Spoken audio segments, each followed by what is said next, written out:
Tervist teile, head kuulajad, siin räägib Sulevipoeg, Kalevi vana sõber ja võitluskaaslane.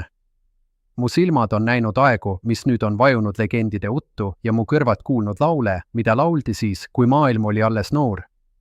Täna viin ma teid tagasi aega, mil kivid olid veel pehmed ja kangelased kõndisid meie maal. Jutustan teile loo, kuidas minu hea sõbra isa Vapper ja vägev Kalev leidis oma südamele väärilise kaasa kauni ja targa linda. See on lugu liidust, millest sündis meie rahva kangelane ja meie maa tulevik. Kalev oli küll vägev mees, kelle jõud pani maa vappuma ja kelle mõistus oli terav kui parim mõõk, kuid tema süda tundis üksindust. Ühel õhtul, kui istuti lõkke ääres ja vaadeldi tähti, usaldas ta minu isa Sulevile oma suurima soovi leida naine, kes oleks talle võrdne kaaslane nii elutormides kui ka rahupäevil. Peeti aru, kutsuti kokku targemad pealikud ja vanemad, et leida Kalevile väärilist pruuti. Paljudest kaunitest neidudest räägiti, kuid ükski ei tundunud olevat see õige vägeva Kalevi jaoks. Siis aga jõudsid nendeni kuuldused ühest erilisest naisest, Lesest, kes elas kaugel läänes. Räägiti tema ilust, mis pani päikese eredamalt särama, ja tema tarkusest, mis ületas paljude meeste oma. See naine oli Linda. Kalevi silmad lõid põlema, ta teadis, et oli leidnud oma otsingu eesmärgi. Ei kõheldud hetkegi, pandi laevad valmis, võeti kaasa rikkalikud kossakingid ning asuti teele üle tormise mere vastu tundmatule.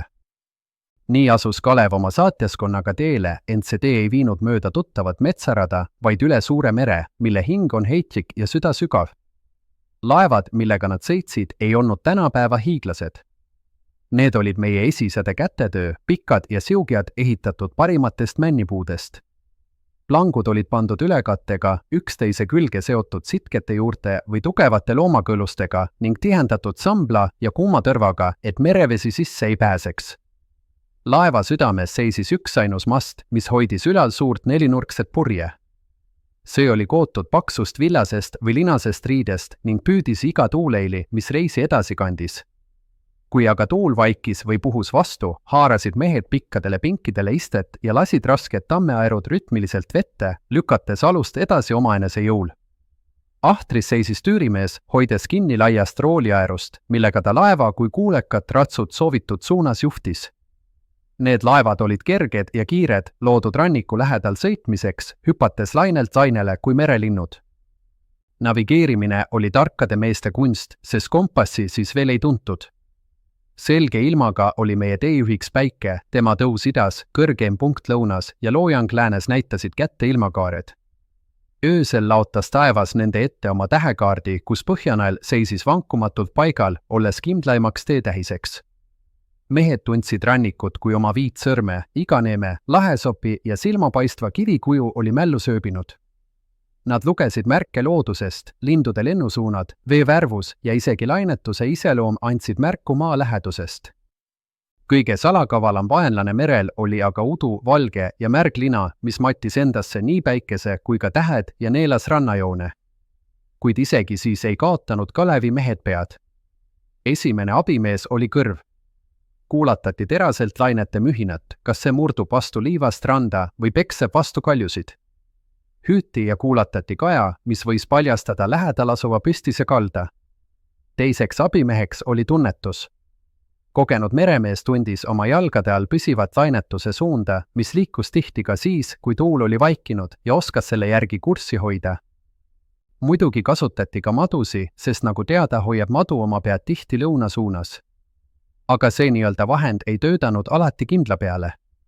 Madu on ju mõistatuslik olend ja toimetab, eriti merel, kus ei ole ju tema loomulik koht omasoodu. Ja mao toitmiseks peab olema varutud piima, aga kui pikem merereis, siis on piim mitme päeva pärast müre ja seda madu ei joo. Kapupiimast rääkimata. Kui Kalevi laevad olid jõudnud avamerele, sinna, kus kallas silmapiirilt kadus, tundus, nagu oleks meri hinge kinni hoidnud. Vesi oli peegelsile ja tuul magas. Kuid kogenud meresõitjad teadsid, et selline vaikus enne tormi ei tähenda head. Ja neil oli õigus. See oli Soome tuulekuninga Tuustari kättemaks, kes oli linda poolt tagasi lükatud. Tema saatis oma viha tuultena Kalevi laevade kallale. Taevas tõmbus hetkega mustaks kui tõrv ja tuul ärkas ulgudes kui näljane hunt. meri aeti raevu, lained tõusid turja kui hiiglaslikud mäed, ähvardades kerged laevad endasse neelata. Vihma sadas alla kui oovarrest ja teravad raheterad peksid meeste nägusid. Meeskond kahvatas ja haaras kramplikult aerudest ja laevaparrastest, paljud pidasid reisi juba lõppenuks. Aga Kalev seisis laevavööris vankumatult kui kalju ja tema pihk ei värahtanudki. Ta ei karjunud käsklusi, vaid tema rahulik ja vankumatu meel andis meestele uut jõudu. Tema kohalolu ise oli ankur tormis. Just siis, kui torm oli kõige raevukam ja mehed oma jõupiiril, juhtus midagi iseäralikku. Läbi mustade pilvede murdis end korraks üksik päikesekiir ja selles valguses ilmus laeva kohale suur lumivalge lind, mõned ütlevad, et see oli Kotkas, Kalevi oma sugulane. Lind tegi laeva kohal 3 tiiru, justkui tervitades ja lendas siis aeglaselt ees minema, näidates teed läbi möllava mere. Ja kuhu lind lendas, sinna tekkis justkui rahulikum veetee, lained taandusid ja tuul mahenes. See oli taeva enne, märk sellest, et Kalevi reis on õige asja eest ja kõrgemad jõud on tema poolel. Aga enne kui asute ootama minu järgmist Sulevipoja lugude episoodi, tahan tutvustada teile selle podcasti sponsorit firmat Cyberplanetit. Firma Cyberplanet on Eesti firma, mis tegutseb aastast 2016 Tallinnas ning kelle peamised tegevusalad on IT-alased konsultatsioonid ja tehisintellekti juurutamisega seotud teenused.